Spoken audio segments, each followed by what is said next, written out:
Bueno, en primer lugar, muchas gracias por la invitación y por el espacio para poder contar un poco lo que venimos haciendo no solamente del Ministerio, sino del Gobierno desde este último año y medio. Pero creo que antes de arrancar y de hablar de regulación, para mí un punto súper importante es entender el punto de partida y por qué llegó el gobierno de Javier Milei. Si se ve en el gráfico, por un lado está el PBI de Argentina, y por otro lado está el PBI de América Latina, y lo que se puede visualizar de forma muy sencilla es que Argentina está estancada. Tenemos casi el mismo PBI per cápita de los últimos 20 años, tenemos 5.000, 6.000 empresas exportadoras menos que en los últimos 10 años, tenemos menos exportaciones, tenemos más deuda, tenemos menos empleo privado y más empleo público, y tenemos un país que básicamente, a la contradicción de todo el mundo, no crece, y ese fue el problema que quisimos encarar. ¿Con qué? Con dos principios muy básicos para nosotros que son el core del gobierno, por un lado la motosierra o el déficit cero, y por otro lado la desregulación. En la motosierra, algo que es muy importante para nosotros, a diferencia de lo que se hizo siempre, fue tratar de que cada reducción que se hiciera de gasto público se volviera en baja de impuestos.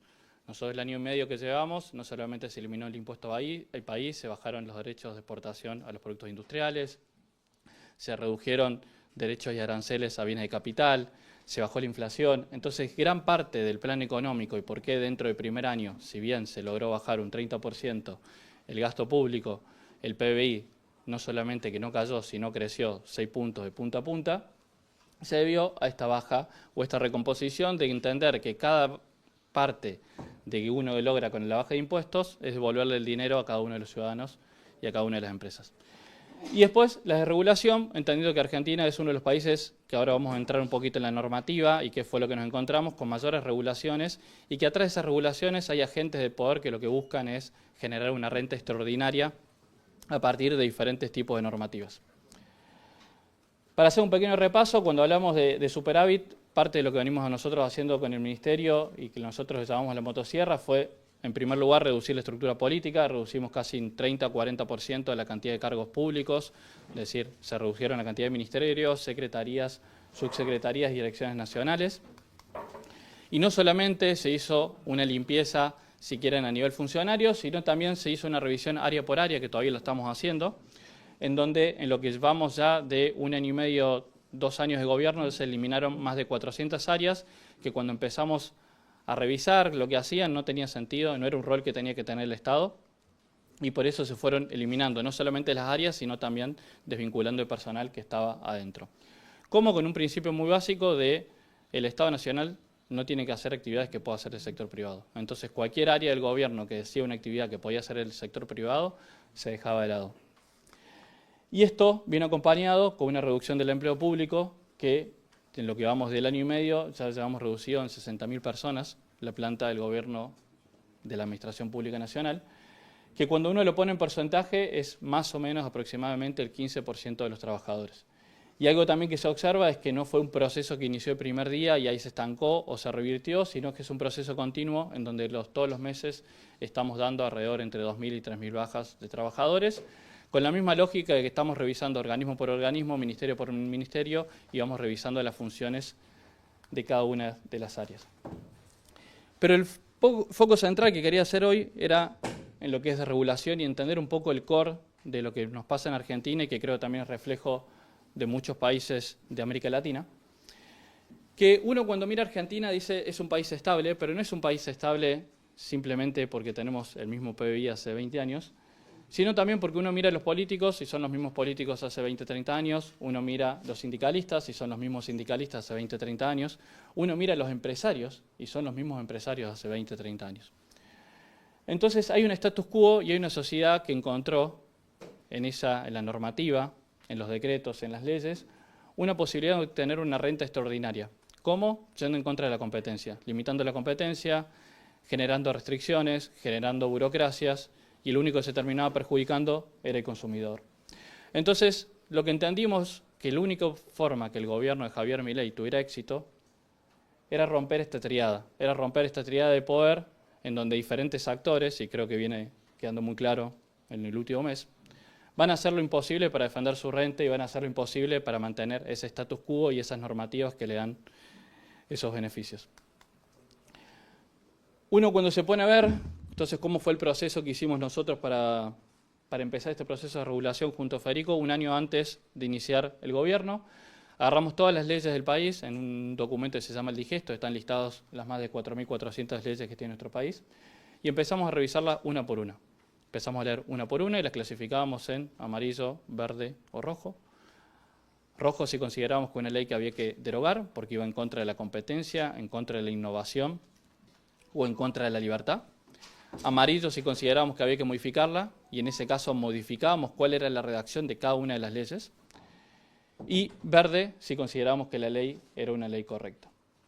Una de las cosas que empezamos a dislucidar cuando empezamos a analizar la normativa era que tenía un gran origen muy restrictivo en las libertades individuales y en las libertades económicas. Estos son algunos de los ejemplos. Cuando uno mira, por ejemplo, el Código Aéreo Comercial de Argentina, tiene su origen en la dictadura militar. Entonces era un código aeronáutico que tenía como objetivo controlar el espacio aéreo y no tenía como objetivo desarrollar el mercado aéreo comercial. Entonces, para que ingresara una nueva aerolínea era casi imposible. Por eso Argentina casi durante 10 años no tuvo aerolíneas en Argentina y la única aerolínea era la aerolínea de bandera. Debido a que las restricciones que imponía el Código Aerocomercial para que una nueva empresa pudiera volar o para que una nueva empresa pudiera hacer un nuevo recorrido eran casi inviables. Teníamos leyes que establecían cómo tenían que ser los contratos de elaboración de vinos. Teníamos leyes que estuvieron vigentes hasta hace un año y medio, como la ley de góndolas, que le decían a cada empresa cómo tenía que poner los productos en su propio góndola de supermercado. Pero estas restricciones no solamente eran económicas, sino también había restricciones a la libertad. Hoy tenemos, y siguen estando vigentes, una gran cantidad de leyes que, por ejemplo, prohíben la reunión entre ciudadanos, restringen la libertad de prensa y restringen también las libertades individuales para poder comerciar. Entonces, a partir de esta metodología que les conté, revisamos todas las 4.400 leyes en un periodo de más de un año, y eso fue el disparador de dos elementos centrales para el gobierno de Javier Milei. Por un lado fue la ley Bases, que se publicó o se envió al Congreso a los 2-3 meses de haber iniciado el gobierno, y por otro lado el DNU 70, que fue una de las principales reformas para tratar de eliminar todas estas regulaciones que habíamos encontrado. Parte fundamental para llegar a ese proceso fue una metodología que para nosotros fue muy útil para poder revisar una normativa tan amplia, que fue: no hacemos reuniones, no hacemos conferencias, no leemos papers, no hacemos encuentros, trabajamos simplemente con documentos con control de cambio. Buscábamos un especialista de cada tema, de energía, de educación, de economía, de aerocomercial, le decíamos: esta es la normativa vigente del país, devolveme un documento con los controles de cambios y cuál tendría que ser la nueva legislación argentina. Eso nos fue muy útil porque nos permitió avanzar muy rápido, por eso la gran cantidad de reformas que realizamos. Nos permitió separar la gente que estaba dispuesta a colaborar de la gente que no estaba dispuesta a colaborar, y también nos permitía de forma muy genuina poder identificar la visión ideológica de cada uno de los participantes, porque si una persona yo le enviaba una ley, una normativa para analizar, y me mantenía, por ejemplo, una restricción a las exportaciones de carne, claramente no estaba alineado con el objetivo que nosotros estábamos buscando. Hay un punto muy importante también en este proceso de regulación, que fue, y que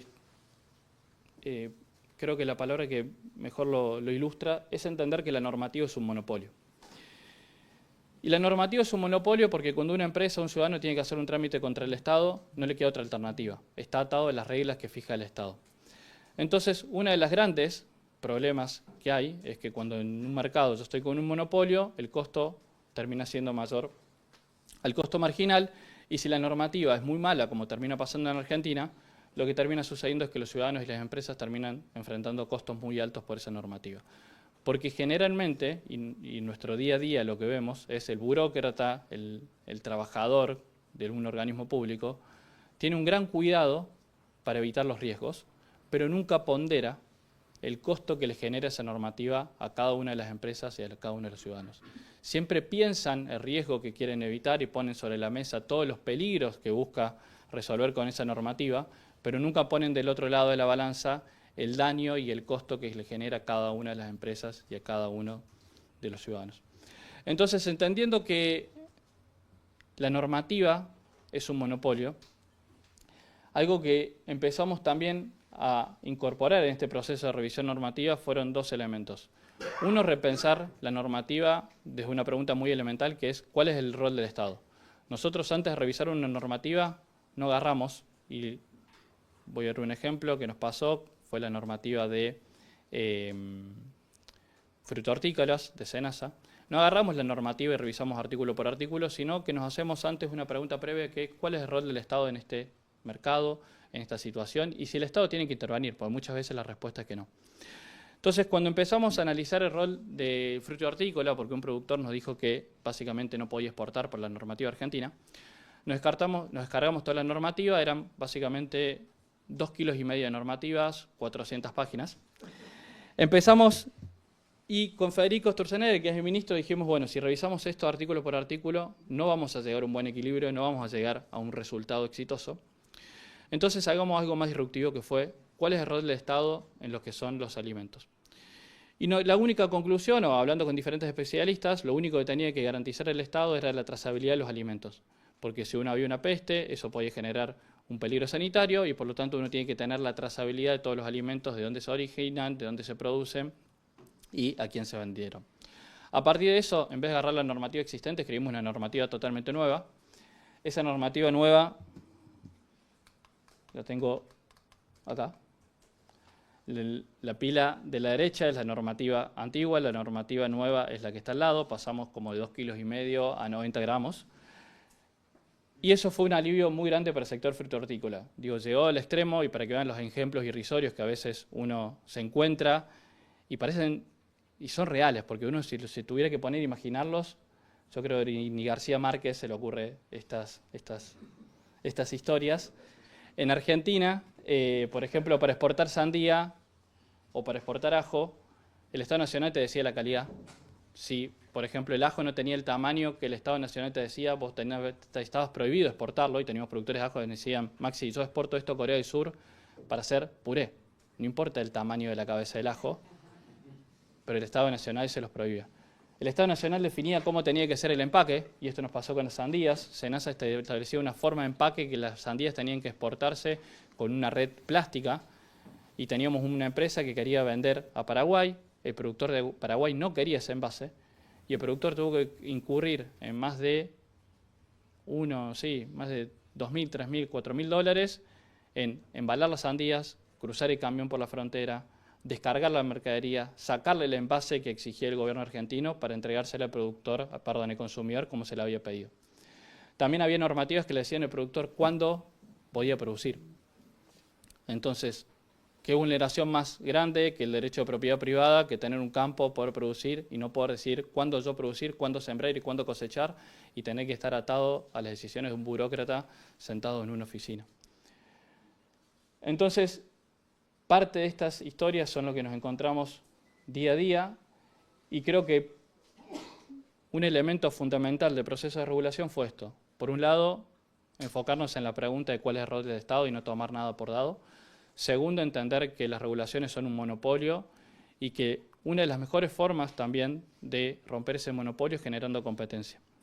Y ahí, antes de dejar un espacio para preguntas, pues me parece que es lo más interesante, doy otro ejemplo que estamos trabajando, que fue el caso de los Warram. El Warram, para los que no saben, es un sistema en donde, para fomentar el crédito, una empresa ganadera o agrícola puede utilizar como colateral para su crédito, ya sean granos, ganado o diferentes elementos físicos. Es un mecanismo que existe hace un montón en Argentina, hace más de 30 años, pero casi no se utilizaba. ¿Por qué? Porque era muy difícil otorgar un Warram. Cuando uno quería otorgar un Warram o quería solicitar un Warram, tenía que ir a una empresa especial que estaba autorizada por el Estado, que tenía que estar inscrita en la Secretaría de Agricultura y que tenía que seguir toda una cantidad de procedimientos que eran muy difíciles de realizar. Entonces, nos hicimos un ejercicio teórico que fue crear dos mercados, un mercado regulado y un mercado no regulado, y permitir que los dos mercados funcionaran al mismo tiempo, un mercado con normativa y un mercado sin normativa. Hace un año y medio hicimos la modificación de Warram y lo que establecimos fue eso, básicamente le dimos la libertad a cada consumidor, a cada agricultor, de poder decidir qué guarrantera quería utilizar. Podía utilizar una guarrantera certificada por el Estado Nacional, con las regulaciones del Estado Nacional, o podía hacer su contrato de guarran con su vecino, que lo conoce hace 20 años, que tiene una gran confianza, sin pasar por ninguna organización validada o certificada por el Estado Nacional. ¿Qué fue lo que surgió en esta competencia de un mercado regulado y un mercado no regulado? El mercado de Warran creció en un año más del 400%, empezaron a haber una mayor oferta de créditos y productos que no existían hasta ese momento, justamente porque eso lo que estaba mostrando es que había un monopolio normativo en donde la normativa o el costo de la normativa era tan alto que había destruido ese mercado. Entonces la mejor forma, o una forma de ilustrar eso fue generar un mercado sin competencia y que sea el mismo consumidor el que decía, bueno, yo quiero ir a una empresa regulada por el Estado y certificada por el Estado, o quiero ir a un mercado en donde la regulación no existe. Porque recién también hablan de innovación y para nosotros es un punto fundamental. Generalmente la norma acota la innovación. Nosotros cuando pensamos el Warran surgieron algunas ideas que son muy diferentes de los productos financieros que surgieron hoy en día cuando le dimos una libertad total al consumidor y al empresariado. Porque quien mejor conoce el negocio son los propios usuarios de ese sistema. Entonces también tener normativas sobrereguladas, lo que también va en contra de la innovación y del crecimiento del país. Y para cerrar, digo, y ilustrar un poquito el trabajo que venimos haciendo, por un lado, hace poquito tuvimos el desafío de decir, bueno, ¿cuántas normas venimos emitiendo o modificando desde que se creó, que arrancó el gobierno? Nosotros de diciembre de 2023 hemos emitido más de 350 normas, modificando, eliminando, derogando diferentes normativas, pero entre esas normas, por ejemplo, está el DNU 70 que modifica o deroga más de 70 leyes. Entonces, cuando vemos la cantidad de normas derogadas o modificadas, ya llevamos en un año y medio más de 1000 normas modificadas o derogadas dentro del Estado Nacional. Con lo cual, si bien es mucho, nos queda un desafío todavía muy grande. No sé si alguno sabe cuántos decretos hay en Argentina. Hay un pequeño número para que sepan del desafío grande, digo que si viene trabajo y estamos eliminando casi 2 o 3 normas por día hábil que tenemos por delante, en un momento quisimos hacer una revisión de todos los decretos del Estado Nacional y le dijimos a Javier que eran 70.000 y a la semana nos llamó el secretaria de la ley técnica, María Barzal, en su momento y nos dijo, bueno, Maxi, están equivocados, en realidad le faltó un 0 y son 700.000. Entonces Argentina tiene, no sabemos cuántos vigentes y cuántos no vigentes, porque hay información que todavía no es tan precisa, pero en los últimos 100 años tenemos más de 700.000 decretos. Entonces es muy difícil también para una empresa poder innovar, crecer, cuando uno tiene un marco normativo tan complejo. Así que también parte de los desafíos que tenemos ahora es cómo reducir ese marco normativo a algo mucho más escueto y razonable para que las empresas puedan entender cuáles son las reglas que tienen que cumplir y que esa normativa sea entendible para cualquier inversor que quiera venir al país. Hay mucho por decir, pero corto ahí, así creo que está bueno para tener un intercambio más de preguntas, diálogo y demás. Muchas gracias.